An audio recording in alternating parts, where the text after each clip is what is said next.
نحمده ونصلي على رسوله الكريم اما بعد فاعوذ بالله من الشیطان الرجیم بسم اللہ الرحمن الرحیم۔ خدری رضی اللہ عنہ نے کہا، نبی اکرم صلی اللہ علیہ وسلم نے فرمایا، کیا ایسا نہیں، یعنی ایسا ہے کہ عورت جب حائضہ ہوتی، یہاں بھی کیا استفہامیہ نہیں بلکہ انکاری ہے، کہ عورت جب حائضہ ہوتی ہے تو نہ نماز پڑھ سکتی ہے نہ روزہ رکھ سکتی ہے، اور ان کے دین میں کمی کی یہی وجہ ہے۔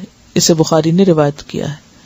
یعنی بہرحال انسان جب ایک عبادت نہیں کر رہا ہوتا تو اس کی کمی تو واقع ہو رہی ہوتی، ہاں یہ کمی پوری کہاں سے ہوتی؟ دوسری طرف جس سبب سے وہ روزہ نہیں رکھ رہی، مثلا دودھ پلانے کی وجہ سے، تو وہاں دودھ پلانے کا جو اجر ہے وہ اس کو الگ طور پر مل رہا ہے۔ یعنی اللہ تعالیٰ نے عورتوں کے ساتھ ظلم نہیں کیا، بلکہ ایک جگہ اگر ایک فریضے میں کمی ہو رہی ہے تو دوسرے فریضے کے ادا کرنے کا اجر بھی پا رہی ہے۔ ان انس بن مالک الکعبی ان رسول اللہ صلی اللہ علیہ وسلم قال ان اللہ ودع عن المسافر الصوم وشطر الصلاة وعن الحبل والمرضع الصوم، رواہ احمد وابو داود والنسائی والترمذی وابن ماجہ۔ حضرت انس بن مالک الکعبی سے روایت ہے، رسول اللہ صلی اللہ علیہ وسلم نے فرمایا، اللہ تعالی نے مسافر کو روزہ مؤخر کرنے اور نصف نماز کی رخصت دی ہے، جبکہ حاملہ اور دودھ پلانے والی عورت کو روزہ مؤخر کرنے کی رخصت دی ہے۔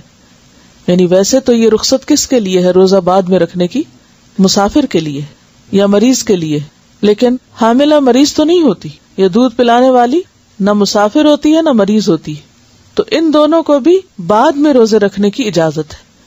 یعنی یہ نہیں کر سکتے کہ اگر کوئی عورت حاملہ اور روزے نہیں رکھ رہی یا دودھ پلا رہی اور روزے نہیں رکھ رہی تو وہ روزے رکھے ہی نہ، نہیں، اس کو روزے رکھنے ہوں گے، بعد میں ان کی قضا دینی ہوگی۔ قال ابو الزناد رحمہ اللہ ان السنن ووجوه الحق لتأتي كثيرا على خلاف الرأي فما يجد المسلمون بدا من اتباعها من ذلك ان الحائض تقضي الصيام ولا تقضي الصلاة، رواہ البخاری۔ حضرت ابو الزناد رحمہ اللہ کہتے ہیں، مسنون اور شرعی احکام بسا اوقات رائے کے برعکس ہوتے ہیں۔ رائے کے برعکس ہونے کا مطلب کیا؟ یعنی انسان کی عقل یا اس کی خیال کے یا خواہش کے خلاف ہوتے ہیں، لیکن مسلمان پر ان احکام کی پیروی کرنا لازم ہے۔ انہی احکام میں سے ایک یہ بھی ہے کہ حائضہ روزوں کی قضا تو دے، یعنی حائضہ عورت روزوں کی قضا تو دے لیکن نماز کی قضا نہ دے۔ اسے بخاری نے روایت کیا ہے۔ وجہ کیا ہے؟ کیونکہ نماز ہر مہینے انسان چھوڑتا ہے تو اس میں بار بار ان کو پورا کرنا ایک مشکل کام ہے، لیکن روزہ سال میں ایک بار ہے تو اس کی قضا دی جا سکتی۔ پھر دونوں عبادتوں کی جو کیفیت ہے وہ بھی مختلف ہے، اور ویسے اصل حکمت تو اللہ ہی کو پتا ہے، ہم نہیں جانتے، لیکن ہم تو بظاہر اگر کوئی ایک بات سمجھ میں آتی ہے تو اسے سوچ سکتے ہیں، ورنہ تو اصل کیا ہے؟ اطاعت، اتباع، فرما برداری۔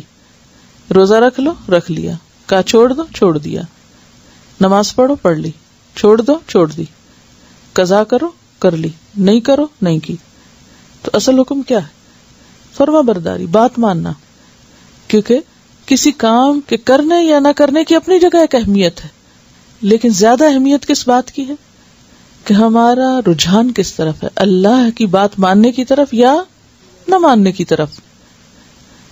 ان کا سوال یہ ہے کہ دودھ پلانے کا سلسلہ تو 2 سال تک چلتا رہتا ہے، تو ایسے میں کیا پھر عورت 2 سال روزے چھوڑے؟ نہیں، 2 سال کی ضرورت نہیں ہے چھوڑنے کی۔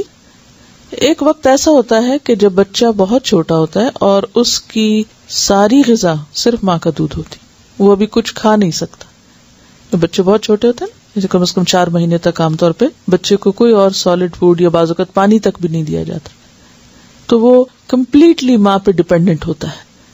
ایسی صورت میں اگر ماں روزہ رکھ لے اور کچھ پیے نہیں، کھائے نہیں، تو کیا ہوگا؟ دودھ میں کمی ہو جائے گی۔ اب اس دودھ کی کمی کا اثر ماں پر تو جو پڑے گا بچے پر زیادہ پڑے، اور بچے کی وہ ایج جو تھی گروئنگ ایج ہوتی، اگر غذا پوری نہ ملے تو وہ ساری زندگی کے لیے سفر کر سکتا ہے۔ تو ایسے میں اس وقت تو ماں روزہ چھوڑ دے تاکہ بچے کو دودھ پورا ملے، لیکن بچہ جب 1 سال کا ہو جاتا ہے اور بھی چیزیں کھانے پینے لگتا ہے تو دودھ ایک اضافی غذا ہو جاتی ہے۔ تو ایسی صورت میں جب وہ اور دودھ بھی پی لیتا ہے یا اور چیز بھی کھا لیتا ہے اور ساتھ ماں کا دودھ بھی لے رہا ہے، تو اور اس میں کچھ کمی بھی ہو گئی تو بھی اس سے اتنا فرق نہیں پڑے گا، تو ایسی صورت میں ماں پھر روزے رکھ لے، یا پھر سارے نہ چھوڑے، ایک رکھ کے ایک چھوڑ دے، تو یہ انڈیویجولس پہ ڈیپینڈ کرتا ہے. اور بعض اوقات بعض مائیں چھوٹے بچوں کے ساتھ بھی روزے رکھتی ہیں اور روزے کے ساتھ بھی ان کے دودھ میں کمی نہیں آتی, ان کی ہمت زیادہ ہوتی, تو اس میں بھی یہ صرف رخصت ہے, حکم نہیں ہے کہ بالکل روزہ نہ رکھے. جیسے سفر میں چاہے تو رکھ لے چاہے تو چھوڑ دے, اسی طرح اس حال میں اگر وہ سمجھتی کہ وہ رکھ کے کام چلا سکتی تو روزہ رکھ